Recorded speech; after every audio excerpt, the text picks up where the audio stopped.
Hey, Yetta, can you juggle a bunch of balls? Probably once, but then they're falling. Moving forward with the Dekker Team. Moving forward together with the Dekker Team. We're excited to welcome you to another episode of Life's Inside Track. I'm Yetta Dekker. And I'm Ken Dekker. And we're thrilled that we get to share with you techniques, tips, thoughts, and tools that we all need, we all deserve. You, I, everyone, so we can turn our house into home, our families thrive, and we live the best life possible. We're going to consider in this episode commitment. Have you ever, Ken, made a commitment that caused you to feel frantic or made too many commitments so that you felt over-committed? Absolutely. And that's why I asked you about juggling, because sometimes I think I'm juggling so many plates. And what I come to recognize is some of the things I'm juggling are rubber balls. And it doesn't matter that much if I drop them. Other ones are your fine china from your grandma's plates, right? If I drop one of those, someone's going to be pretty upset. And if I visualize that, that's like some of the commitments are to you or to family or to business people or to clients. Those commitments, I can't drop them. If I drop them, there's big consequences. Other commitments I can drop. Right. Or just say, hey, I shouldn't have that one in the air at all. Right. And take it out. So what's an example of that? Well, maybe having somebody over for dinner, or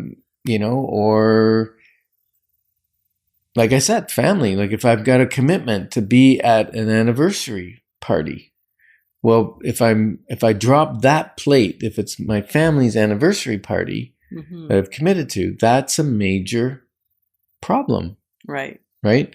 Whereas if I committed to go to the gym, if I say, okay, I'm going to go to the anniversary party instead of going to the gym, if it's once, that ball's not going to break. Exactly. That plate's not going to break. It's a rubber plate. Perfect. Now, if I skip it every week for a year or two, now that rubber plate's going to become brittle. And it's one of those plates that's going to break if I don't put it back up in the air. So what we've been talking about is how do we make sure we don't overcommit? Because once we're overcommitted, the franticness tends to set in, and that's when we drop the balls. And if you're anything like me, hopefully you've learned over the years, because I used to do this a lot. My plate was so full, my head would spin, never mind anybody else's, right? So much stuff on it. And as I grew in maturity, and maybe, you tended to do that in the past, and now you've recovered an overcommitter. And yet, what if you still occasionally find yourself overcommitting? We thought it would be a really cool conversation just to unpack a few of the 7 keys to not ever positioning yourself again, ever, that's maybe a strong word, to very seldom position yourself to overcommitting again, because it doesn't do anybody any good. Yeah. And first, before we go there, I think we should just define commitment. Like, what is a commitment? And a commitment there's 2 definitions. One is it's something that you're very passionate about.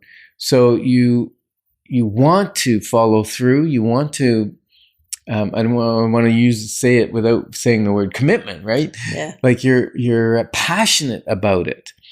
The other one is something that's like, the second definition is like it's an obligation, and it prevents you from doing something else. And I think sometimes, maybe I do, maybe you do, think of a commitment as restraining, preventing me from doing the things I want to do, the things that I love to do. Yeah. And I think that's the wrong thought about commitment, because you can have a commitment to do fun things. You can have a commitment to go to a party. You can have a commitment to play sports because you enjoy playing sports. Those are all commitments. And I remember once I had someone look at my calendar, and we use Google Calendar, and so we have it time blocked.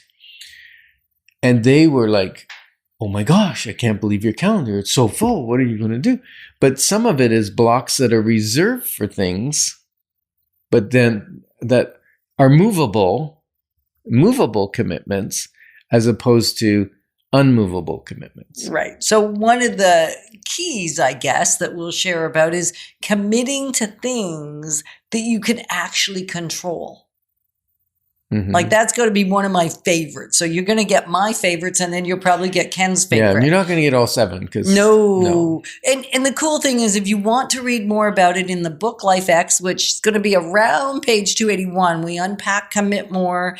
And also we're going to be doing a blog on this, which will contain more of the segments. And if you're getting our email every week, then you're going to be able to get that blog as it comes out. And if you're not getting your email, you might want to get our email because it's got good, juicy stuff in it. So just email us at together@dekkerteam.com and request it, and then we'll make sure you get that every week. So as we look at commit, I have in the past, and I've had clients. So here's a little story, ratting myself out and ratting clients out, committing to what a house is going to sell for.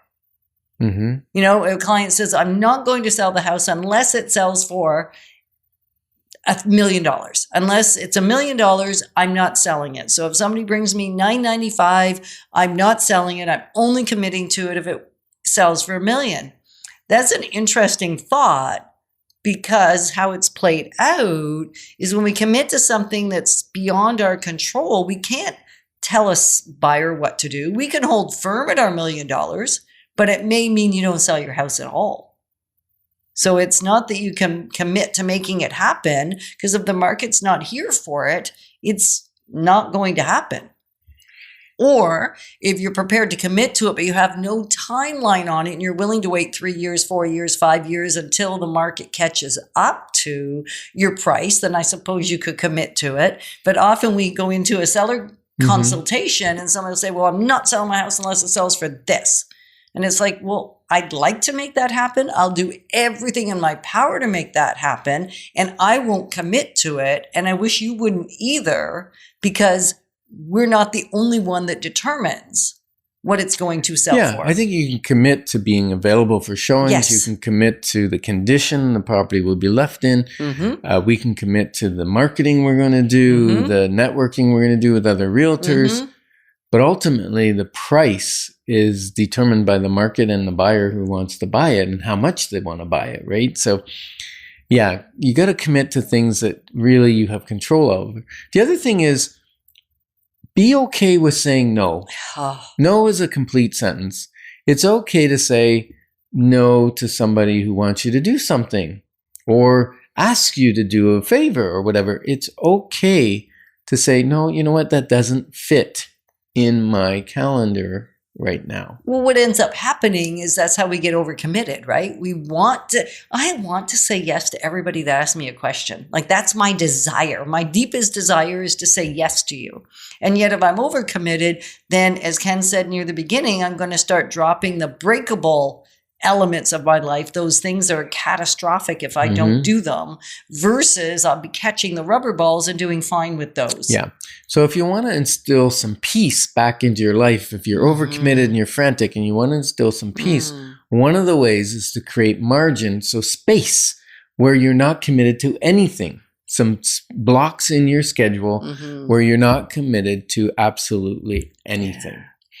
And if you'd like some information on what to do, like Yetta said, look up the Life X book. And just because you can do something doesn't mean you should do everything. So we're grateful to be your partners on this journey moving forward in wealth, wisdom, and worth. Moving forward with the Dekker Team.